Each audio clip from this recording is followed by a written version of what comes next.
अलग अलग अथॉरिटी, जो भी कंसर्न्ड अथॉरिटी हैं उस पर्टिकुलर कंप्लेंट से रिलेटेड, उनको हम लिख रहे हैं। तो this is informal approach of writing date.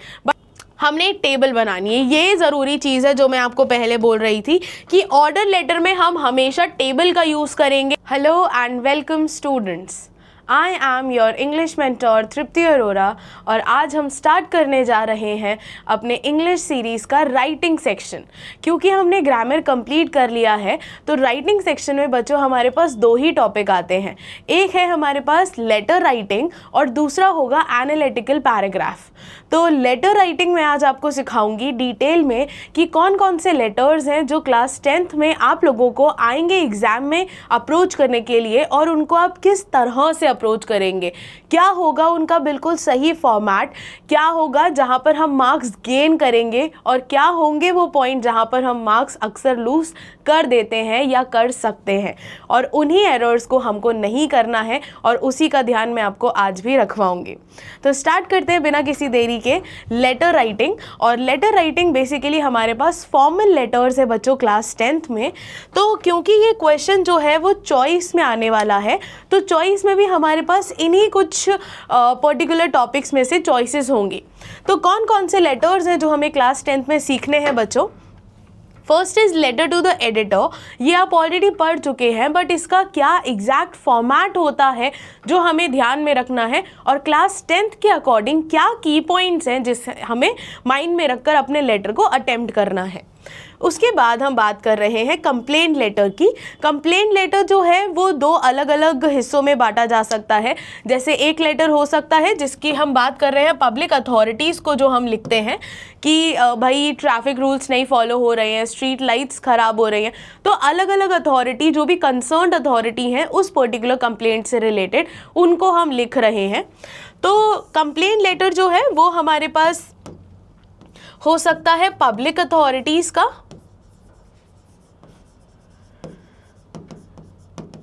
उसके साथ ही हो सकता है एडिटर को, और उसी के साथ हो सकता है किसी बिजनेस को। मान लो हमने कोई भी गुड परचेज़ किया, हमने कोई सर्विस परचेज़ करी, और वो सर्विस लेने के बाद हमें मतलब सेटिस्फैक्शन फील नहीं हुआ, या फिर जो गुड्स हमने मंगाया वो डिफेक्टिव निकला, तो उसके लिए भी तो हमको कंप्लेन करनी रहेगी ना। तो उसको हम बोलते हैं कंप्लेन लेटर। ठीक है, कि हम किसी भी बिजनेस को, पब्लिक अथॉरिटी को उनकी जानकारी में डाल रहे हैं कोई ऐसी चीज़ जो शायद उनको पता होनी चाहिए। ठीक है, उसके बाद नेक्स्ट हम बात करेंगे बिजनेस लेटर्स की। बिजनेस लेटर्स में बच्चों हमारे पास दो तरह के लेटर होते हैं, ऑर्डर लेटर यानी हम कोई ऑर्डर प्लेस कर रहे हैं, and second is inquiry letter. For example हमें कोई कोर्स लेना है आगे के लिए, और उस कोर्स के रिगार्डिंग हमें कुछ जानकारी चाहिए। तो वो जानकारी में कौन कौन सी चीज़ें हैं, क्या उसका फॉर्मेट रहेगा, क्या चीज़ है जो हमें ऑर्डर लेटर में ध्यान रखनी है, और कौन सी चीज़ है जो हमें इंक्वायरी लेटर में ध्यान रखनी है, वो सारी ही चीज़ें मैं आपको पॉइंट बाय पॉइंट और लेटर बाय लेटर समझाते जाऊंगी। तो सबसे पहले हम स्टार्ट करेंगे फर्स्ट तरह का letter, that is letter to the editor, जो बहुत ही ईजी होता है, लेकिन फिर भी कुछ ऐसी चीज़ें हैं जो हमें ध्यान रखनी पड़ती हैं लेटर टू द एडिटर में। तो सबसे पहले बच्चों हम फॉर्मेट का ध्यान रखते हैं। फॉर्मेट जो है वो जो हमारा स्टार्ट होता है सेंडर्स एड्रेस से। सेंडर्स एड्रेस हमारी 2 लाइन में ख़त्म हो जाता है मोस्टली, ज़्यादा से ज़्यादा आप इसको खींच सकते हैं 3 लाइन तक, इससे ज़्यादा हम सेंडर्स एड्रेस को नहीं खींचते। और सबसे पहली लाइन में भी फॉर एग्जाम्पल हमने लिख दिया हाउस नंबर, और हाउस का कुछ नाम है या सोसाइटी का कुछ नाम है, तो सबसे पहले हमने यहाँ पर लिख दिया है हाउस नंबर सो एंड सो, और जो भी हमारी सोसाइटी का नाम है वो हमने यहाँ पे लिख दिया है सबसे पहला। सेकंड, उसका लोकेशन लिख दो, तो उसके नीचे आ जाता है लोकेशन। लोकेशन के बाद आ जाता है हमारे पास सिटी या स्टेट, और अगर इतना बड़ा भी नहीं है हमारे पास तो फिर हम डायरेक्टली लोकेशन और location, house number, location, and then next line में सिटी, स्टेट। उसके बाद जब भी हम पिन लिखते हैं बच्चों तो हम हमेशा 3 डिजिट्स लिखने के बाद एक स्पेस देते हैं। आप यहाँ पर भी देखेंगे मैंने यहाँ पर स्पेस दिया हुआ है। क्यों? क्योंकि कहीं भी किसी भी स्टेट का जो आगे का 3 डिजिट होता है वो फिक्स रहता है, और पीछे के 3 डिजिट्स चेंज होते रहते हैं according to the district, according to the place. Space. तो आप minimum 2 lines and maximum 3 lines में अपना सेंडर्स एड्रेस जो है वो ख़त्म कर देंगे। उसके बाद अगर हम बात करें डेट की, तो डेट हमें DATE लिखने की ज़रूरत नहीं होती है, हम डायरेक्टली डेट लिख सकते हैं। और डेट का फॉर्मेट क्या रहेगा, फॉर एग्जाम्पल हम डेट ले लेते हैं 15 मार्च, तो हमने पूरा लिखना है 15 मार्च 2025। तो हमने यहाँ पर मैम ऐसे लिख देते हैं ना हम, तो ये भी तो सही है, ये भी तो डेट ही बता रहा है। No, this is informal approach of writing date. But हमें क्या करना होता है, हमें एक्सटेंडेड फॉर्मेट की डेट लिखना मैंडेटरी होता है और उसके साथ हमें ये वर्ड लिखना ज़रूरी नहीं होता है। तो date will always be of extended format. और एक और चीज़ का ध्यान रखेंगे, जब हम डेट को सबसे पर्टिकुलरली डेट से स्टार्ट कर रहे हैं तो उसको ऑर्डिनल फॉर्मेट में लिखेंगे। अगर हमने पहले लिखा है मार्च, फॉर एग्जाम्पल हमने पहले मार्च लिखा है, तो उसके बाद हम कार्डिनल फॉर्मेट यूज़ कर सकते हैं। अगर हम डेट से स्टार्ट कर रहे हैं तो प्लीज़ ऑर्डिनल फॉर्मेट यूज़ करेंगे, 15th, 14th, 21st, 22nd, ठीक है ना। This is the date format. अच्छा, यहाँ पर भी हमने एक स्पेस दिया है, यहाँ पर भी हमने लीव अ लाइन यानी लॉल फॉर्मूला जो होता है, लीव 1 लाइन का फॉर्मूला हमने यूज़ किया है। स्टार्टिंग में भी हमने एक लाइन छोड़ी है, उसके बाद डेट के बाद हमने एक लाइन छोड़ी है। अगर नहीं छोड़ रहे तो फिर हम कहीं नहीं छोड़ेंगे, फिर हम सेंडर्स एड्रेस के बाद, डेट के बाद रिसीवर्स एड्रेस, फिर हम कहीं नहीं छोड़ेंगे, सिर्फ सैल्यूटेशन पे छोड़ते हैं। लेकिन क्योंकि हमें अपना क्लीनलीनेस मेंटेन करना है और सेकेंडली फॉर्मेट मेंटेन करना है, इसीलिए हम हर एक क्या बोलते हैं फॉर्मेट के बाद लाइन छोड़ रहे हैं। तो उसके बाद रिसीवर्स एड्रेस, सबसे पहले हम रिसीवर को ही एड्रेस करते हैं। किसको लिख रहे हैं, अभी हम लिख रहे हैं एडिटर को, तो सबसे पहले हम एडिटर को ही एड्रेस क्लिक कर देते हैं कि हम लिख किसको रहे हैं। जब भी रिसीवर्स एड्रेस आता है ना बच्चों, तो सबसे पहले हम रिसीवर को ही एड्रेस करते हैं, यानी कौन सा वो पर्सन है जो ये लेटर खोलने का अथॉरिटी रखता है। ऐसे तो हम किसी कंपनी का नाम लिख दें या फिर हमने यहाँ पर न्यूज़पेपर का नाम लिख दिया, for example the Times of India. अब द टाइम्स ऑफ इंडिया के जो भी पर्टिकुलर सिटी है उसके गार्ड अंकल भी तो खोल सकते हैं ना वो एनवलप, लेकिन हमें लिखना पड़ता है, एड्रेस करना पड़ता है कि किसके लिए, कौन से डिपार्टमेंट के लिए, किस पर्सन के लिए, किस डिपार्टमेंट के किस पर्सन के लिए हमने वो लेटर लिखा है। इसीलिए हम यहाँ पर लिखते हैं द एडिटर। उसके बाद नीचे लिखते हैं न्यूज़पेपर का नेम। न्यूज़पेपर का name will always begin with a capital letter. For example the Times of India, तो द का टी, टाइम्स का टी, ऑफ का ओ स्मॉल रहेगा और इंडिया का आई कैपिटल रहेगा। For example the Hindustan Times, तो हमें तीनों के फर्स्ट लेटर को कैपिटलाइज रखना है। Then city and state. अब एक गलती जो बच्चा यहाँ पर करता है वो ये है कि प्रॉब्लम अगर मुंबई की बताई है या प्रॉब्लम अगर पुणे की बताई है तो आप दिल्ली के एडिटर को सेम चीज़ नहीं बोलते हो। और ये वो क्वेश्चन में भी बोलता है that you have to write the letter to your local daily, यानी जहाँ पर आप हैं, जहाँ जिस सिटी को, जिस स्टेट को आप बिलोंग कर रहे हैं, वहीं के एडिटर को आपने वो प्रॉब्लम बतानी है, क्योंकि वहीं की पब्लिक को आप या तो अवेयर करना चाहते हैं या वहीं के एडिटर को वो इशू एड्रेस करवाना चाहते हैं। तो अगर पुणे का प्रॉब्लम है तो पुणे में ही आप यहाँ पर भी पुणे ही लिखेंगे। ऐसा नहीं है कि आप पुणे की प्रॉब्लम को दिल्ली के एडिटर के पास भेज रहे हैं, ठीक है। तो ये गलती ज़्यादातर बच्चे कर देते हैं। आपको क्वेश्चन में बोला जाएगा, क्वेश्चन में अगर बोला है कि आपने नेशनल डेली को लिखना है या नेशनल न्यूज़पेपर को लिखना है तो आप नेशनल न्यूज़पेपर लीजिए, for example Dainik Bhaskar, times of India. लेकिन अगर वो लोकल डेली बोल रहा है, यानी कि फिर आपको वहाँ पे जैसे the Pune times, the Mumbai times, the Maharashtra times, उसी पर्टिकुलर रीजन के न्यूज़पेपर को आपने लिखना है। इस चीज़ का भी प्लीज़ ध्यान रखेंगे। तो यहाँ पर 2 वर्ड आते हैं हमारे पास, एक होता है लोकल डेली एंड दूसरा होता है नेशनल डेली। तो लोकल डेली जो होगा बच्चों, लोकल डेली का मतलब है कि आपने उस पर्टिकुलर डिस्ट्रिक्ट के या उस पर्टिकुलर स्टेट के न्यूज़पेपर के एडिटर के लिए आपने वो लेटर लिखना है। और नेशनली यानी पूरा सेंट्रली जो न्यूज़पेपर जा रहा है उसके लिए आपने वो लेटर लिखना है। तो ये 2 पॉइंट्स जो है ना, ये बच्चे अक्सर मिस कर देते हैं, लेकिन आपने मिस नहीं करना है। उसके बाद सब्जेक्ट जो होता है वो बहुत ही प्रिसाइज होता है। प्रिसाइज यानी कि आपने 4 से 5 वर्ड्स इसमें लिखने होते हैं, इससे ज़्यादा वर्ड्स हम नहीं लिखते हैं। और इन्हीं 4-5 वर्ड्स में हमें समझाना होता है कि हमारा लेटर बोलना क्या चाहता है। इनसे ज़्यादा आप कंप्लेन कर रहे हो तो complain regarding so and so, awareness spread कर रहे हो तो spreading awareness regarding so and so, अगर इशू कोई हाईलाइट कर रहे हो to highlight the issue of so and so, ठीक है। For example to highlight the issue of stray dogs, to highlight the issue of increasing accidents, to highlight the issue of open manholes और increasing number of potholes in your locality. तो ये जो issues हैं आपने ये highlight करने हैं, आपने ये कंसर्न्ड अथॉरिटीज़ को बताने हैं, तो आपने उनको 3 to 4 वर्ड्स में, मैक्स टू मैक्स 5 वर्ड्स में प्रिसाइसली एक ही लाइन में ख़त्म कर देना है। और इतना प्रिसाइस होना चाहिए कि वो बिल्कुल टू द पॉइंट बात करे, पता चल जाए सब्जेक्ट से ही कि नीचे क्या लिखा होगा, ठीक है। उसके बाद हम बात करते हैं सैल्यूटेशन की। सैल्यूटेशन का मतलब होता है कि हम किसी को रिस्पेक्ट से या फिर किसी को थॉटफुलनेस से हम एड्रेस कर रहे हैं, रेफ़र कर रहे हैं। जैसे हमने यहाँ पर एडिटर लिखा, तो ज़्यादातर पहले हम लोग ये फॉर्मेट यूज़ करते थे कि हम रिस्पेक्टेड सर मैडम लिख रहे हैं, अब हम एडिटर को भी डियर सर लिख सकते हैं। तो सैल्यूटेशन में मैंने यहाँ पर लिख दिया है डियर सर, अच्छा, और मैडम। हमेशा एक्सटेंडेड फॉर्म लिखिए, मैम मत लिखिए, एक्सटेंडेड फॉर्म ही बेटर रहता है। सो डियर सर और मैम, या फिर इसकी जगह हम लिख सकते हैं डियर एडिटर, ठीक है। तो सैल्यूटेशन में आजकल हम डियर वर्ड का यूज़ कर लेते हैं। अब ये जो लाइन है, through the columns of your esteemed newspaper I wish to draw the attention of the concerned authorities towards, ये हमारी हर एक जगह फिक्स रहेगी। जहाँ पर भी आप एडिटर को एड्रेस कर रहे हैं, एडिटर को लेटर लिख रहे हैं, यहाँ से लेकर यहाँ तक की जो हमारी लाइन होती है वो फिक्स रहती है। इसके ऑल्टरनेटिवली अगर मैं स्टार्ट करना चाहूँ तो कैसे कर सकती हूँ? फिर हम ऐसे स्टार्ट कर सकते हैं, आई कॉमा, आपका नेम आ जाता है यहाँ पे, कॉमा द रेसिडेंट ऑफ, जो भी आपकी लोकेलिटी है उसका नेम आ जाता है यहाँ पे, wish to draw the attention of the concerned authorities towards.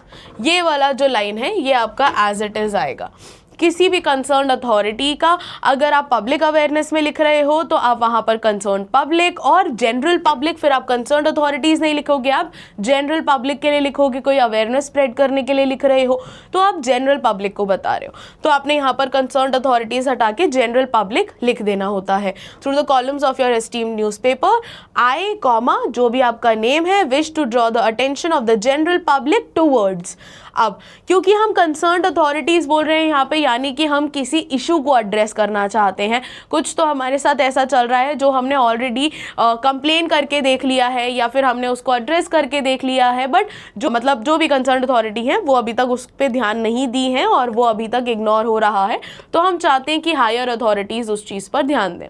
तो उसके बाद हमने लिख देनी है अपनी प्रॉब्लम। सबसे पहला जो पैराग्राफ होता है हमारा, 3 पैराग्राफ में हमें एडिटर को लेटर लिखना होता है। तो सबसे पहला जो लेटर होगा, वो सबसे पहला पैराग्राफ जो होगा वो हमें इस लाइन के बाद बताएगा प्रॉब्लम, कि भाई प्रॉब्लम क्या है, किस बारे में हम बात करने की कोशिश कर रहे हैं। और प्रॉब्लम के साथ ही उसी की एंडिंग लाइन बताएगी उसका कॉज, कि क्या क्या कॉजेज़ हैं जिस वजह से वो प्रॉब्लम अराइज हो रही है। फॉर एग्जाम्पल पॉट होल्स बहुत सारे हो रहे हैं, तो पॉट होल्स क्यों हो रहे हैं? क्योंकि अभी हाल ही में मानसून जो है वो गया है और उस वजह से पॉट होल्स जो है वो फिल नहीं हुए हैं, और क्योंकि वहाँ पर स्टैग्नेंट वाटर है तो नंबर ऑफ एक्सीडेंट्स भी बढ़ रहे हैं, बच्चों के लिए सेफ्टी कंसर्न्स भी बढ़ रहे हैं, और उसी के साथ साथ वहाँ पर डेंगू मलेरिया जैसी प्रॉब्लम्स भी बढ़ने लगी हैं। तो सबसे पहला पैराग्राफ हमारा कॉजेज़ पे ख़त्म हो जाता है। फिर जब हमारा नेक्स्ट पैराग्राफ स्टार्ट होता है तो वो होता है इफेक्ट से, भाई प्रॉब्लम से आपको क्या प्रॉब्लम है, ठीक है। तो पहला वाला जो पैराग्राफ होता है ना, उसको हम बोलते हैं, ये जो पहला वाला पैराग्राफ होता है इसको हम बोलते हैं व्हाट ऑफ द लेटर, यानी क्या है इस लेटर में। तो इस लेटर में क्या है, प्रॉब्लम है और वो प्रॉब्लम के कॉजेज हैं। उसके बाद जो नेक्स्ट वाला होता है ना, उसको हम बोलते हैं वाई ऑफ द लेटर, भाई प्रॉब्लम से आपको क्या प्रॉब्लम हो रही है, कि पॉट होल्स हुए हैं उससे आपका क्या लेना देना, आपके खुद के घर में कोई एक्सीडेंट या फिर किसी बच्चे का सेफ्टी कंसर्न अराइज हुआ है, इसीलिए आपको वो लेटर अब एडिटर को लिखना पड़ रहा है।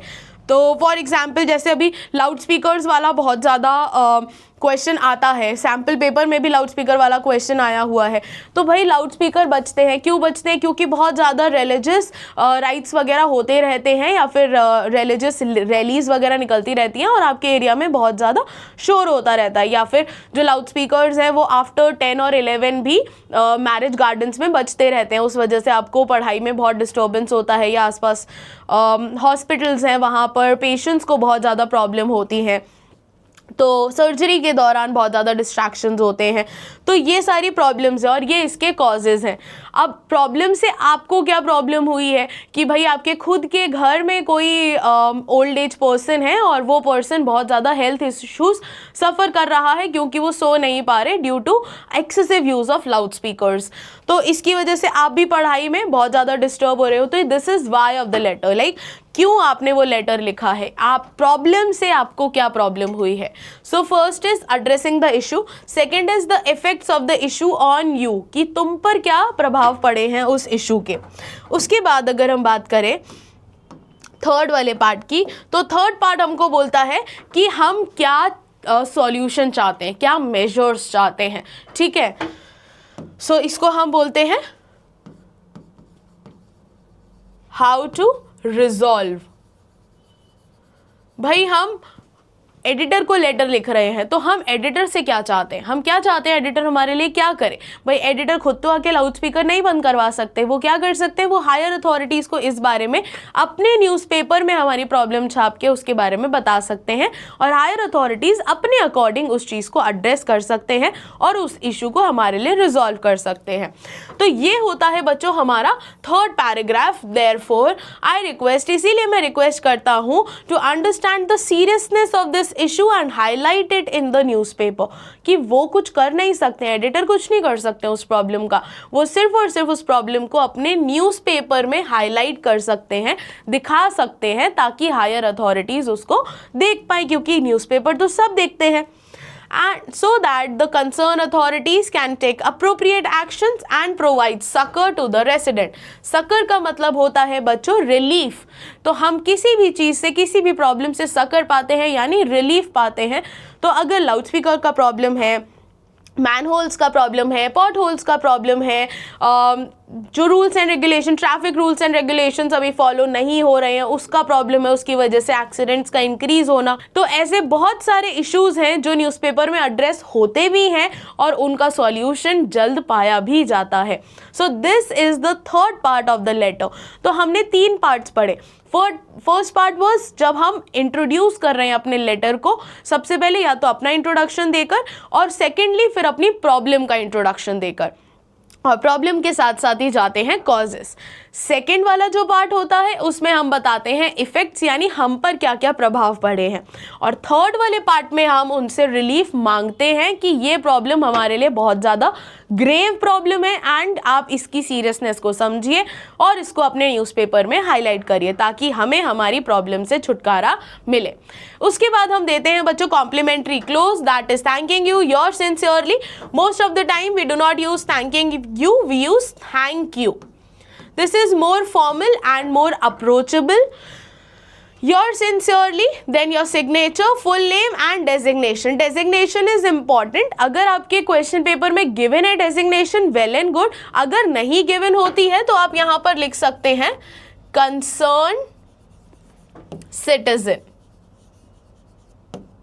भाई चिंतामयी हैं आप, आपको बहुत चिंता है अपने एरिया की, अपने लोकेलिटी के लोगों की, तो उसके लिए आप लिख सकते हैं कंसर्न्ड सिटीजन। तो डेजिग्नेशन अगर गिवन है आप सोसाइटी के या अपनी लोकेलिटी के सेक्रेटरी हैं तो आप सेक्रेटरी लिख सकते हैं, अदरवाइज अगर आप कुछ भी नहीं है नॉर्मल सिटीजन है तो आप लिख सकते हैं concerned citizen. So this was basically letter to the editor, और लेटर टू द एडिटर आपके पेपर में आता ही है, इसके साथ हमारे पास ऑप्शन में कोई और दूसरा लेटर भी आता है, ठीक है। So this was the first type of letter. Now if you move on to the next one, now if you see an example here, तो ये एग्जाम्पल बच्चों आपके 2025 के पेपर का ही है, यानी इसी साल के पेपर का ये क्वेश्चन है। बोल रहे हैं रिसेंटली आपने नैनीताल विजिट किया था और आप बहुत खुश थे वहाँ की सेनिक ब्यूटी को देखकर, बट जैसे आपने देखा कि वहाँ के टूरिस्ट लोग जो थे आप बहुत डिसअपॉइंटेड हुए कि किस तरह से वो ना केवल वैंडलाइज कर रहे थे यानी पूरा पॉल्यूट कर रहे थे, खराब कर रहे थे टूरिस्ट स्पॉट को बस, but they also littered the town, वो आसपास का एरिया भी खराब कर रहे थे, गंदा कर रहे थे. You feel to raise an awareness about this, write a letter to the editor of the local daily expressing your deep concern regarding the same, give suggestion on how the tourist can become more responsible, sign yourself as Meeta और मोहन. अब यहाँ पर आप देखिए, यहाँ पर ये सिर्फ और सिर्फ कंसर्न रेज करने वाला लेटर नहीं है, ये सजेस्टिव लेटर है, यानी आपको सजेशंस भी देने हैं कि किस तरह से आप उस लेटर को मतलब मोर अप्रोचेबल बना सकते हो, किस तरह से आप अपने सजेशंस दे सकते हो और वो सजेशंस जो हैं वो यूज़ करके किस तरह से ऐसी जगहों का भला हो सकता है. तो हम बहुत सारी जगह जाते हैं एज अ टूरिस्ट, हम देखते हैं कि लोग जो है ना वो बहुत ही ज़्यादा कहीं कहीं पर तो हम इल मैनर्ड बोले या फिर कहीं कहीं पर बहुत ज़्यादा इररिस्पॉन्सिबल बिहेवियर शो करते हैं. कहीं भी जा रहे हैं कचरा वहीं फेंक दिया, कहीं भी जा रहे हैं पानी पी रहे हैं प्लास्टिक की बॉटल्स वहीं फेंक दी है, रैपर्स कुछ भी खा रहे हैं वहीं पर ही प्लास्टिक रैपर्स वहीं फेंक दिए. तो ये जो चीज़ें होती है ना, या ये ना केवल हमारे टूरिस्ट प्लेसेस को गंदा बनाती हैं बट ये उस पर्टिकुलर सिटी को भी गंदा बनाती है. तो इसीलिए हमें उसी के रिगार्डिंग एक मैसेज ड्राफ्ट करने को बोला है कि किस तरह से हम एक सजेशन दे सकते हैं पब्लिक को कि क्यों वो टूरिस्ट स्पॉट को बचा कर रखें और किस तरह से बचा कर रखें. So this is not a complaint letter but this is a suggestive letter. तो यहाँ पर हमने अपने आप अपना एड्रेस जमा दिया है, Santoshi Nagar, Malad west, Mumbai, Maharashtra. Then March 15, 2025. Then editor the National Times, Nainital. Subject में बोला है concern over littering and vandalism by the tourist, कि किस तरह से टूरिस्ट जो है वो लिटर करते हैं, खराब करते हैं और वैंडलाइज करते हैं उस जगह को. डियर सर और मैडम, सर मैडम हमने लिखा है, this will also go finally. I recently visited Nainital and was mesmerise by the scenic beauty of the town, कि कितनी मेस्मराइजिंग, कितनी अच्छी सी ब्यूटी थी वहाँ की, बट मुझे बहुत डिसअपॉइंटमेंट फील हुआ जब मैं वहाँ के लोगों का केयरलेस बिहेवियर देखा टूरिस्ट का, जो ना केवल लिटर कर रहे थे, खराब कर रहे थे सराउंडिंग को, बट वैंडलाइज भी कर रहे थे, प्रॉपर्टी को भी हार्म पहुँचा रहे थे. Such action not only spoil the natural charm but also harm the local environment, कि ये जो नेचुरल ब्यूटी है उसको तो हार्म करते ही हैं बट जो लोकल एनवायरनमेंट होता है वहाँ का उसको भी ख़राब करते हैं. I request you to highlight the issue through the esteemed newspaper. Strict penalties, अब सजेशंस दिए, देख लीजिए यहाँ पर. स्ट्रिक्ट पेनल्टी लगाइए लिटरिंग के लिए, installation of more dustbin and awareness campaigns होने चाहिए ताकि टूरिस्ट अपने आप रिस्पॉन्सिबल बने और ऐसी सिचुएशंस को हम इम्प्रूव कर पाएँ. टूरिस्ट को एनकरेज करना चाहिए कि वो नेचर को रिस्पेक्ट करें और प्रिजर्व करें ऐसी जगहों का beauty. Let us join hands in protecting our hill station. हम अपने ना केवल हिल स्टेशन बट हम अपने सारे टूरिस्ट स्पॉट्स को बहुत ही प्रोटेक्टिवली क्लीन रखें और बहुत ही प्रोटेक्शन उसकी तरफ दिखाएं, थोड़ा रिस्पॉन्सिबल बने. उसके बाद yours sincerely Meeta and Mohan. तो आप देखिए ना केवल उन्होंने मतलब रिक्वेस्ट करा है कि इस इशू को हाईलाइट करिए बट सजेशन भी दिया है कि क्या क्या चीज़ें हम कर सकते हैं, इम्प्लाई कर सकते हैं ताकि हम ऐसी सिचुएशन से बाहर निकल पाएँ. सो दिस वाज बेसिकली इस साल का क्वेश्चन, आपका क्वेश्चन पेपर का जो मेन क्वेश्चन पेपर आया था आपका 2025 का, उसका ही क्वेश्चन है ये. तो मैंने एज एन एग्जाम्पल आपको यूज़ करके बताया है कि किस तरह से हम 3 पैराग्राफ्स में इसको बांटेंगे. पहला पैराग्राफ सिर्फ और सिर्फ इशू हाईलाइट करने के लिए, सेकेंड वाला पैराग्राफ ये बताने के लिए कि किस तरह से इन एक्शन से आप पर इफेक्ट पहुंचा है, और थर्ड वाला हमें क्योंकि सजेस्टिव लेटर है तो सजेशन देने के लिए बताया गया है. ठीक है. Now if we move on to the next type of letter, that is the complaint letter. Complaint letter में हमने 3 तरह की complaints देखी जो मैंने आपको बताई. एक है public authorities को complaint, कि आपने देखा कि जो हाईवे पे आप गए हो और हाईवे पे बहुत ज़्यादा पॉट होल्स हैं या मैन होल्स खुले हुए हैं या लाइट्स, जो स्ट्रीट लाइट्स हैं हाईवेज पे वो नहीं काम कर रही हैं. तो आपने सोचा कि आप NHAI को लेटर लिखोगे और उनको इस बारे में बताओगे कि इस वाले हाईवे पर ऐसे एक्सीडेंट आपने देखा ड्यू टू लाइक वहाँ पर लाइट्स नहीं था या फिर वहाँ पर पॉट होल्स बहुत ज़्यादा थे और वो मेंटेनेंस प्रॉपर चाहिए उस रोड को, जो हुआ नहीं था.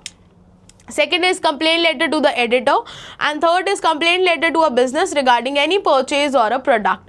कोई भी प्रोडक्ट आपने लिया वो ख़राब निकला या फिर उसके परचेज से आप सेटिस्फाइड नहीं थे, उसके रिगार्डिंग आप कंप्लेंट रेज कर रहे हो. तो फर्स्ट वाला जो है कंप्लेंट टू पब्लिक अथॉरिटीज़, मान लीजिए हमें एग्जाम्पल के तौर पे बताया है कि हम रेनू हैं जो 57 पटेल नगर में रहते हैं। Then the unsanitary conditions in the colony are causing diseases for the residents। जो भी मतलब जो सैनिटरी एरियाज़ होते हैं आसपास के वो बिल्कुल भी क्लीन नहीं है, बहुत अनसैनिटाइजेशन वहाँ पर हो रहा है। तो हमें कंप्लेंट लेटर लिखना है म्यूनिसिपल कमिश्नर को कि वो ऐसे एक्शन ले। तो हमने अपना एड्रेस लिख दिया है, आप देखेंगे हमने यहाँ डेट भी लिख दी है। उसके बाद हम किसको लिख रहे हैं ये हमें बताया है, म्यूनिसिपल कमिश्नर को लिख रहे हैं। तो हमने यहाँ पे कमिश्नर को पहले एड्रेस कर दिया। उसके बाद कहाँ के कमिश्नर हैं, अब आप देखिए प्रॉब्लम न्यू दिल्ली पटेल नगर की थी तो हमने वहीं के कमिश्नर को लिखा है। तो ऐसा नहीं दिल्ली की प्रॉब्लम है मुंबई के कमिश्नर को लिख रहे हैं, ऐसा नहीं करना, ये गलत है और यहाँ पर हम अपने मार्क्स लूज करते हैं। Subject is unsanitary condition in the colony. सबसे पहले हम अपने आप को एड्रेस कर रहे हैं। I have been the resident of Patel Nagar since past 9 years and I would like to bring it to your notice. अब प्रॉब्लम बता दिया, पहले अपने आप को एड्रेस कर दिया कि हम कौन है, फिर अपनी प्रॉब्लम बता दिया कि यहाँ पर अनसैनिटरी कंडीशन है हमारी कॉलोनी में due to the heaps of garbage not being regularly clean by the authorities. फिर हमने प्रॉब्लम के कॉजेज भी बता दिए, भाई अनसैनिटाइजेशन है और क्यों है, क्योंकि बहुत ज़्यादा कचरा यहाँ पर पड़ा रहता है। उसके बाद हमने सेकंड वाले पैराग्राफ में बता दिया कि ना केवल कचरा बट जो ड्रेन्स है, जो नालियां हैं आसपास की, वो भी क्लीन नहीं होती हैं और पूरे साल के शुरुआत से क्लीन नहीं हुई है। इसकी वजह से कॉलोनी जो है वो बहुत सारी फ्लाइज और मॉस्किटोज ब्रीड कर रही है, बहुत सारे मॉस्किटोज वहाँ पर आ रहे हैं जिसकी वजह से रेसिडेंट्स जो हैं वो डेंगू और मलेरिया कॉन्स्टेंटली फेस कर रहे हैं। ये प्रॉब्लम कॉन्स्टेंटली हमारे चल रही है। उसके बाद वो थर्ड वाले में बोल रहे हैं कि कंडीशन ऐसी ही रही है काफ़ी लंबे समय से और अथॉरिटीज़ ने कोई एक्शन नहीं लिया है इवन आफ्टर रेपिटेड कंप्लेनिंग। बहुत ज़्यादा कंप्लेन हमने करी है फिर भी कोई इसके अगेंस्ट अवेयरनेस या फिर उसके अगेंस्ट कोई कैंपेन नहीं स्टार्ट हुआ है। उसके बाद लास्ट में हम बोल रहे हैं you are requested to take an immediate remedial action to set the condition in order. और मैं चाहता हूं कि आप प्रॉपर ऑर्डर में इस कंडीशन को लाने के लिए जल्द से जल्द अपने एक्शंस लें या जो भी एक्शन रिक्वायर्ड है वो एक्शन आप जल्द से जल्द लें। Hopping for a response and action against the authorities. और जो अथॉरिटीज़ को हम कंप्लेन लिख चुके हैं लेकिन उन्होंने कभी भी एक्शन नहीं लिया है इस प्रॉब्लम के अगेंस्ट, उनके अगेंस्ट भी हम चाहते हैं कि कोई ना कोई एक्शन लिया जाए। Then yours truly comma Renu. ठीक है, अब रेनू क्योंकि हमें वहाँ पर सिर्फ रेनू गिवन था, चाहे तो हम यहाँ पर कंसर्न सिटीजन या रेसिडेंट लिख सकते हैं अपनी लोकेलिटी का। ठीक है, रेसिडेंट ऑफ जो भी हमने पटेल नगर वाली लोकेलिटी ली है तो रेसिडेंट, क्योंकि हमने स्टार्टिंग में ही बता दिया था I am the resident of this colony since 9 years, तो वहाँ पर हमने लिख दिया इसीलिए यहाँ पर नहीं लिखा। अदरवाइज हम यहाँ पे कंसर्न सिटीजन भी लिख सकते हैं। तो ऐसा हमारे पास कभी भी कोई इशू आता है तो हमें यहाँ पर बोला जा रहा है किस पब्लिक अथॉरिटी को लिखना है, उस पब्लिक अथॉरिटी को हमें बस यहाँ पर ध्यान में रखते हुए अपनी प्रॉब्लम बतानी है। फिर इसमें वो मत लिख देना through the column of your esteem newspaper, ये कोई न्यूज़पेपर नहीं छाप रहे हैं। और ना फिर हम लास्ट में लिखेंगे कि please highlight the issue in your newspaper, क्योंकि ये डायरेक्ट एक्शन लेने वाली अथॉरिटीज़ हैं। ठीक है, उसके बाद हम बात कर रहे हैं कंप्लेंट टू द एडिटर। हम कुसुम है resident of 459 Rajouri Garden New Delhi. Letter लिखना है एडिटर को नेशनल डेली के, देखो लोकल डेली नहीं है, नेशनल डेली यानी सेंट्रल न्यूज़पेपर के एडिटर को हमें लिखना है। Drawing attention of the concerned authorities to deteriorating law and order in the city, कि यहाँ पर लॉ और ऑर्डर जो है वो डिटोरिएट हो रहा है यानी उसका पालन नहीं किया जा रहा, घटता चला जा रहा है और लॉ एंड ऑर्डर हमारे सिटी में। हमने अपना एड्रेस लिख दिया है, डेट एक्सटेंडेड फॉर्मेट की आएगी, हमने बिल्कुल वही लिख दी है। एडिटर लिखा है टाइम्स ऑफ इंडिया को, देख लो Times of India national newspaper है तो नेशनल न्यूज़पेपर का ही नाम लिखा है। न्यू दिल्ली की प्रॉब्लम थी इसीलिए न्यू दिल्ली के एडिटर को ही हमने लिखा है। मार्क्स गेन करने का सबसे बड़ा point concerning law and order situation in the city, की लॉ एंड ऑर्डर फॉलो नहीं हो रहा है उसके रिगार्डिंग हम कंसर्न रेज कर रहे हैं। सबसे पहले स्टार्ट करा है डियर सर से, I have been the resident of Rajouri Garden since past 10 years, I would like to bring it to your notice, कि जो लॉ एंड ऑर्डर है वो डिटोरिएट हो रहा है इस सिटी में। उसके बाद नेक्स्ट वाले में ये वाला जो पैराग्राफ है ये हमें बताएगा इफेक्ट्स। अभी हमने प्रॉब्लम बता दिया कि भाई क्या हो रहा है, लॉ एंड ऑर्डर जो है वो डिटोरिएट हो रहा है और उसकी वजह से बहुत ज़्यादा कंसर्न अराइज हो रहे हैं। अब क्या हुआ है, क्या कंसर्न अराइज हुए हैं, तो ये हमें बताएगा इफेक्ट्स। भाई several reports of theft, murder, rape and other crimes have increased profoundly since the past year in the city। भाई बहुत ज़्यादा चोरियाँ, बहुत ज़्यादा मर्डर, रेप केसेस जो हैं इसकी कंटिन्यूस कंप्लेंट्स निकल कर आ रही हैं। एक महीना पहले एक इंसिडेंट बताया है जो रिपोर्ट किया गया था by the media itself about the rape of a minor girl, एक छोटी सी बच्चे के रेप केस के बारे में, और ये केसेस तब से इंक्रीज होते चले जा रहे हैं। Another case of theft happening with an old lady, एक ओल्ड लेडी के साथ चोरी चकारी हुई है और जो चोरी की है वो परपिट्रेट की है सिर्फ और सिर्फ टीनेज के बच्चों ने, यानी छोटे छोटे बच्चों ने वो चोरी की है। तो आप सोचो कि ऐसे केसेस का क्योंकि हम इसको क्या बोलते हैं उसको हाथ में नहीं लेकर आ रहे हैं या फिर रोक नहीं लगा रहे हैं उनको, इन केसेस को हम इश्यूज हाईलाइट नहीं कर रहे हैं, कंप्लेंट्स को ध्यान नहीं दिया जा रहा है, इग्नोर किया जा रहा है, इसीलिए छोटे बच्चों में भी इतनी हिम्मत आ गई है कि वो भी ऐसी चीज़ें कर रहे हैं। उसके बाद बोल रहे हैं ये वाले इफ़ेक्ट्स हमारे जो हैं वो बता दिए कि क्या क्या केसेस हमने हाईलाइट करे हैं। अब हम यहाँ पर बताएंगे कि क्या क्या सजेशंस हम बोल रहे हैं या किस तरह का रिलीफ हम उनसे चाहते हैं। बोल रहे हैं जो कंडीशन है वो तब से बहुत लंबे समय से चेंज नहीं हुई है, सेम रही है, और अथॉरिटीज़ जो हैं वो कोई एक्शन नहीं लेते इवन आफ्टर रिपीटेड कंप्लेंट्स। ये कंप्लेंट्स रहेगा और इतनी कंप्लेंट्स के बाद भी अथॉरिटीज़ जो हैं वो कोई एक्शन नहीं ले रहे हैं। It is high time that the authorities used and applied the law more effectively so as the citizens can live without fear. और जो सिटीजन्स हैं वो बिना डर के रहें, ऐसा कोई एक्शन अभी तक नहीं लिया गया है। बहुत सारी कंप्लेंट्स इसके अगेंस्ट रेस करी गई हैं लेकिन फिर भी अथॉरिटीज़ ने ऐसा कोई एक्शन नहीं लिया है और सब लोग लॉ को और कानून को अपने हाथ में लेकर ही ऐसे घूम रहे हैं और बहुत ही फ्री घूम रहे हैं। तो सिटीजन्स बिना डर के रह पाएँ ऐसा कोई भी एक्शन अभी तक लिया नहीं गया है, ना ही ऐसी कोई रीअश्योरेंस दी गई है। उसके बाद बोल रहे हैं hoping for a positive for a response and action against the accuse, जिन्होंने ये किया है उनके अगेंस्ट हम जल्द से जल्द एक्शन चाहते हैं क्योंकि ये चीज़ें लोकेलिटी में सभी लोगों को बहुत ही डरा कर रख रही हैं। उसके बाद योर्स ट्रूली कुसुम, क्योंकि हमने इनिशियली अपना इंट्रोडक्शन दे दिया तो हमें यहाँ पर और ज़्यादा लिखने की ज़रूरत नहीं है। Letter of complaint to the editor basically. Now if we talk about the letter of complaint about a product, तो मान लीजिए हमने किसी बिजनेस को लिखना है, हम अरिहंत हैं या अपारजिता हैं, sports secretary sunshine international school के न्यू दिल्ली में, और हमें पार्सल मिला है स्पोर्ट्स आर्टिकल्स का जो हमने ऑर्डर किया था जिसमें से कुछ डिफेक्टिव या ओल्ड प्रोडक्ट्स हमें मिले हैं। तो हमें लेटर लिखना है कंप्लेन का to the Messrs New Sports Meerut, जो हमारे सप्लायर हैं जिन्होंने हमें भेजा है वो पूरा आर्टिकल या consignment. The supplier of the sports article, सबसे पहले हमने अपना एड्रेस लिख दिया, सेंडर्स एड्रेस, डेट लिख दिया एक्सटेंडेड फॉर्मेट में, मैनेजर किसको लिख रहे हैं, सबसे पहले एड्रेस करा ना हमने, मेसर्स न्यू स्पोर्ट्स को तो लिखा है लेकिन उसमें कौन गार्ड खोल लेंगे या फिर कोई हेल्पर खोल लेंगे, कौन खोलेगा उस पर्टिकुलर कंपनी में हमारा लेटर, तो मैनेजर को हमने लिखा है। उसके बाद subject complain about the supply of defective and old sports articles. उसके बाद सबसे पहले हम अपने आप को एड्रेस कर रहे हैं कि I am writing to you in the capacity of the sports secretary, भाई मैं स्पोर्ट्स सेक्रेटरी हूँ और वो अथॉरिटी के अकॉर्डिंग मैं आपको लिख रहा हूँ, sunshine international school new Delhi का। उसके बाद मैंने आपका स्टोर विजिट किया था 1 महीना पहले और सारे गुड्स को चेक करने के बाद मैंने स्पेसिफिक आर्टिकल्स ऑर्डर करे थे। I would like to draw your attention कि जो पार्सल आया है हमारे पास स्पोर्ट्स आर्टिकल का, that is delivered though the delivery was very prompt, बहुत इमीडिएट डिलीवरी हो गई थी, जैसा आपने प्रॉमिस किया था वैसे हो गई थी। Some of the articles are defective and old, but जो आर्टिकल्स मैंने देखे थे वो कुछ डिफेक्टिव आए हैं और कुछ पुराने आ गए हैं। I request you to kindly replace the faulty goods with proper quality goods as discussed a month prior, जैसा हमने बातचीत किया था। तो मैं ये वाले गुड्स वापस भेज रहा हूँ और आप इसकी जगह मुझे रिप्लेसमेंट में नए गुड्स दे दीजिए। Please let us know when you would be getting the goods replaced, failing which we would have to take strict action. अगर आप नहीं कर पाते हो तो फिर हमें एक्शन लेना पड़ेगा कुछ ना कुछ, क्योंकि अगर हम ये वाला सेंटेंस नहीं लिखेंगे तो हमारा लेटर जो है वो बहुत ज़्यादा हम बोले इफेक्ट नहीं डालेगा उन पे, ठीक है।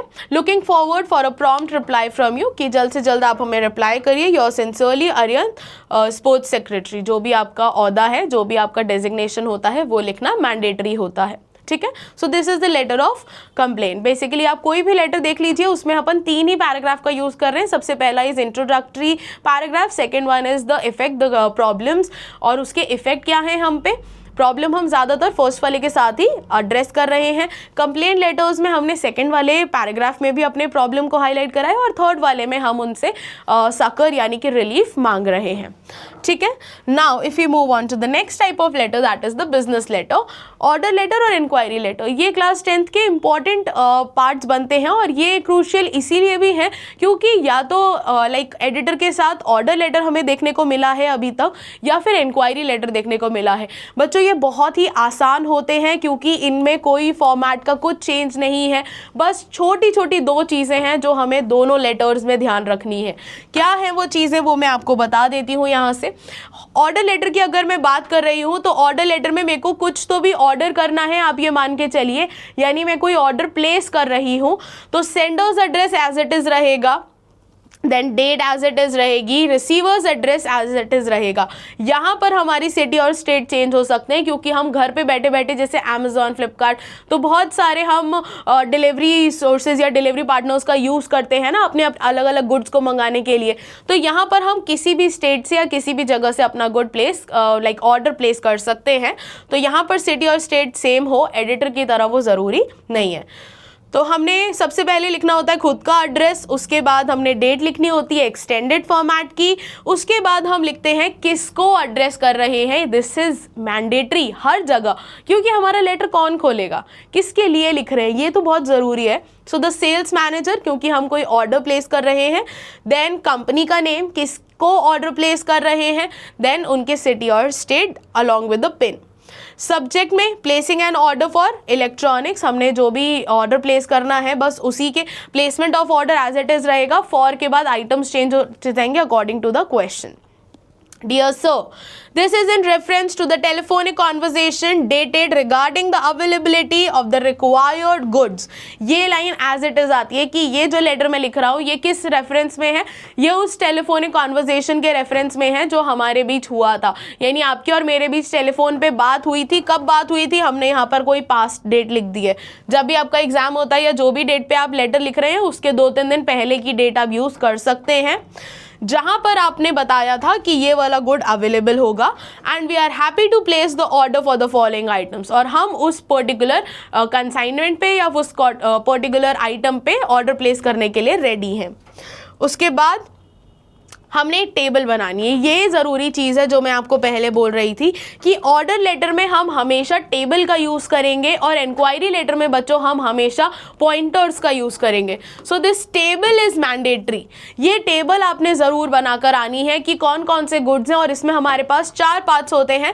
फर्स्ट इज सीरियल नंबर, कि कितने गुड्स होंगे हमारे, नंबर ऑफ गुड्स क्या होंगे, कौन कौन से आइटम्स हमें चाहिए, कितने आइटम्स चाहिए, और ब्रांड कौन कौन सा होगा। अब इसमें स्पोर्ट्स आइटम भी हो सकते हैं कि ये वाला स्पोर्ट आइटम चाहिए, इतना क्वांटिटी का चाहिए और इतना ये वाले ब्रांड का चाहिए। इसमें हमारे पास स्टेशनरी हो सकता है। जो भी वो हमें क्वेश्चन में दे रहा है उसका टेबल ज़रूर बनाइएगा, क्योंकि टेबल एक क्लियर रिप्रेजेंटेशन होता है ये दर्शाने का या ये बताने का कि बच्चे ने ये क्वेश्चन प्रैक्टिस किया है और बच्चे को इसका प्रॉपर फॉर्मेट पता है। क्योंकि जब भी हम ऑर्डर लेटर भी लिखते हैं तो डेफिनेटली हम मेल वगैरह भी करते हैं, तो हम इस तरह का टेबल ज़रूर यूज़ करते हैं फॉर क्लैरिटी, ताकि सामने वाले को सामने बस ये दिख जाए कि हाँ ये गुड है, ये टेबल बनकर आया है, इतना देना है। और वहीं अगर आप इसको एज अ कंटेंट जमा के लिखोगे तो वो इतना ज़्यादा हम बोले अट्रैक्टिव नहीं होता, या फिर वो इतना ज़्यादा क्लियर भी नहीं होता। उसके बाद बोल रहे हैं कि काइंडली सेंड द गुड्स, जो भी कंसाइनमेंट है, ये हमारे आइटम्स हैं वो ये सारे हैं, आप इसको भेज दीजिए। Address through the transport above address, यहाँ पर एक साथ ही आएगा। Kindly send the following items at the above address through the transport carefully. जो एड्रेस हमने लिखा है उसी पर ये भेज दीजिए ध्यान से। अब जब भी अपन कोई भी गुड मंगाते हैं तो हमेशा इस चीज़ का ध्यान रखते हैं कि वो गुड की पैकेजिंग बहुत अच्छी होनी चाहिए। अगर फ्रेजाइल गुड्स हैं तो वो बबल रैप होने चाहिए वो अकॉर्डिंग, और उनके बाहर फ्रेजाइल का लेबल होना चाहिए, ठीक है, अच्छे से पैक्ड होने चाहिए। जो भी कंसाइनमेंट हम मंगाते हैं, हम ऑनलाइन भी कुछ ऑर्डर करते हैं तो हम देखते हैं कि इसकी पैकेजिंग अच्छी आती है या नहीं आती है, क्या पिछली बार ऐसा कोई गुड ख़राब तो नहीं आ गया था, टूटा हुआ तो नहीं आ गया था, क्या उसकी पैकेजिंग अच्छी थी।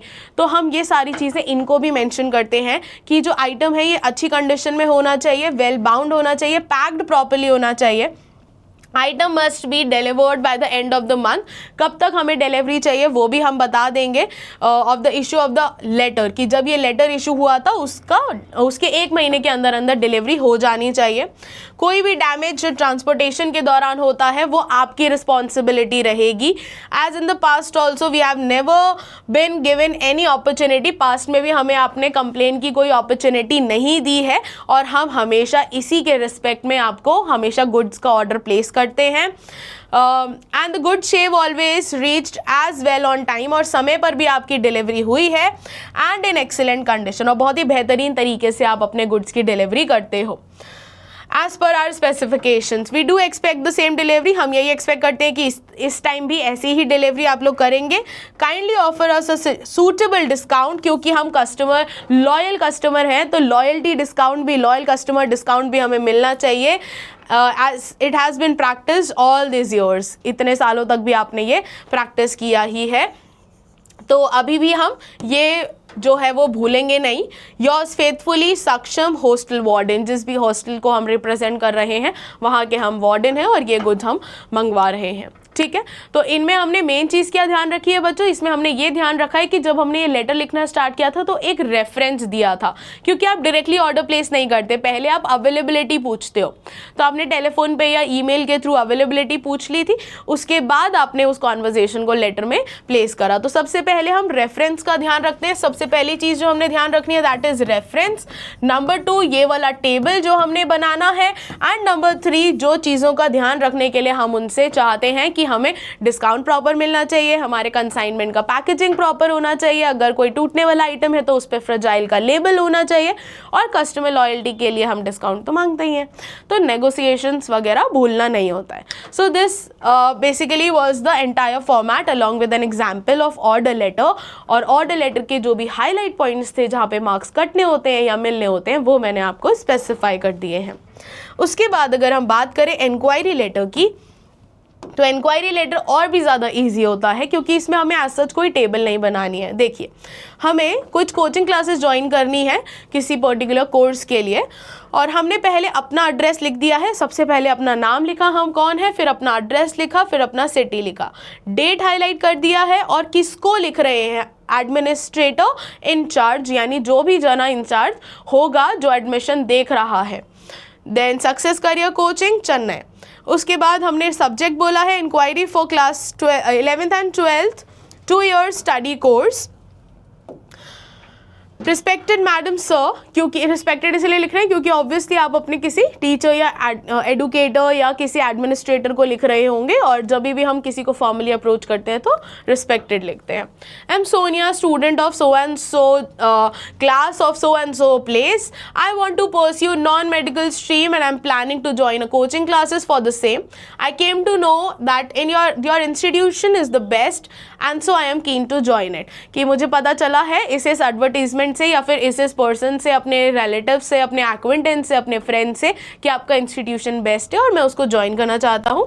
अब ज्वाइन करने के लिए मुझे कुछ चीज़ें चाहिए होती हैं। क्या होता है ना कि हम बहुत सारी चीज़ें आसपास से देख लेते हैं, नेट पे ढूंढ लेते हैं, लेकिन एग्जैक्ट इन्फॉर्मेशन और अप्रोप्रिएट इन्फॉर्मेशन हमें वो इंस्टीट्यूशन, वो कॉलेज, वो स्कूल ही देता है। तो इसके लिए हम ये पर्टिकुलर चीज़ें जानना चाहते हैं। जिस तरह से बच्चों हमने वहाँ पर कोर्स पूरा वहाँ पर हमने ऑर्डर प्लेस करने के लिए पूरा टेबल पूछा था, यहाँ पर हम कोर्स के बारे में जानने के लिए पॉइंटर्स पूछते हैं। तो वहाँ पर टेबल ज़रूरी था, यहाँ पर पॉइंटर्स ज़रूरी हैं। पॉइंट्स लिखने ज़रूरी है, क्या क्या जानना चाहते हैं, ड्यूरेशन क्या होगा, डिटेल क्या होगा हमारे कोर्स स्ट्रक्चर का, टाइमिंग क्या होगा, फैकल्टी डिटेल्स क्या होंगे, यानी कौन कौन सी फैकल्टीज हमको पढ़ाएंगी, अवेलेबिलिटी होगा ट्रांसपोर्टेशन का हमारे हॉस्टल से या कैंपस में ही, फीस स्ट्रक्चर क्या होगा ये कोर्स का। ये कुछ बेसिक डिटेल्स हैं जो हम कहीं भी एनरोल अगर करना चाहते हैं तो हम उनसे पूछते ही हैं। I request you to reply at the earliest so that I can take a decision without any delay। यहाँ पर आप लिख सकते हैं without any delay, भाई बिना देर करे हम भी अपने आप को एनरोल करें, हम भी फ्री हो जाएं, हम भी चिंता से मुक्त हो जाएं। तो आप प्लीज़ मुझसे हमें जल्द से जल्द ये इन्फॉर्मेशन दे दीजिए ताकि हम अपना डिसीजन जल्द से जल्द बना सकें। Thank you, your sincerely Sonia. क्योंकि आपने अपना इंट्रोडक्शन ऑलरेडी दे दिया है तो आपको वापस से देने की ज़रूरत नहीं है। So this was the basic detail जो आपको ध्यान रखनी है इंक्वायरी लेटर लिखते हुए। इंक्वायरी लेटर सबसे ईजी होता है बच्चों, क्योंकि इसमें बहुत ज़्यादा फॉर्मेट नहीं होता। सिर्फ आपने ये ध्यान रखना है कि जो भी चीज़ें आप जानना चाहते हैं, आप बेसिकली सोच के देख लीजिए ना, आपने कहीं भी एनरोल होना है तो आपको कुछ डिटेल्स तो जाननी होगी ना कि भाई पैसे कितने लगेंगे, रहूँगा कहाँ, खाऊँगा कहाँ, ट्रांसपोर्ट मिलेगा नहीं मिलेगा, कितना दूर होगा हॉस्टल और कैंपस, कौन सी फैकल्टी पढ़ाएंगी, कॉलेज की बात कर रहे हैं तो इंटर्नशिप मिलेगी नहीं मिलेगी, इनसाइड कॉलेज इंटर्नशिप होगी या एक्सटर्नल होगी, कैंपस प्लेसमेंट होगा या नहीं होगा, इनिशियल सैलरी ऑफरिंग क्या होगा। तो ये सब चीज़ें तो अपन नॉर्मली सोच ही लेते हैं। तो यही सब चीज़ें हमें क्या करनी है, पॉइंट्स में सजानी है और पॉइंट्स में सजा के हमें सामने वालों से पूछ लेनी है। ठीक है, so it is as simple as that. तो बच्चों यहाँ पर हमने सारे तरह के लेटर्स जो हैं वो कवर कर लिए हैं और अभी मैं चाहूँगी कि आप इनके जो क्वेश्चंस हैं जो हमने देखे वो अपने वर्ड्स में लिखने की कोशिश करें और उनके सारे के सारे सॉल्यूशंस जो हैं वो एक बार आप यहाँ से चेक करें कि क्या आपने वो फॉर्मेट यूज़ करा जो आपको सिखाया गया है या नहीं। ठीक है, तो इसी तरह की और वीडियोस के लिए जहां पर आपके कॉन्सेप्ट्स जो हैं वो बिल्कुल क्लियर कर दिए जाएंगे, आपको इसके लिए क्या करना पड़ेगा, आपको इस चैनल को सब्सक्राइब करना पड़ेगा और हाई प्रोफाइल को ना केवल आपको अपने फ्रेंड्स के साथ बट अपने पेरेंट्स और अपने रिलेटिव्स के साथ भी शेयर करना पड़ेगा ताकि वो लोग भी अपने काम की सारी जानकारी इस चैनल से पा पाएँ। क्योंकि यहाँ पर ना केवल आपको एकेडमिक कंटेंट मिलता है बट आपके पेरेंट्स के लिए भी आपको ऐसी इन्फॉर्मेशन मिलेगी जो उनके पेरेंटल गाइडेंस के लिए ज़रूरी होगी, आप लोगों के लिए करियर काउंसलिंग में हेल्प करेगी और आपको जनरल नॉलेज, करंट अफेयर्स और ऐसी बहुत सारी इन्फॉर्मेशंस प्रोवाइड करेगी। This is all for this video students. I will see you in the next one. Till then happy learning, good bye.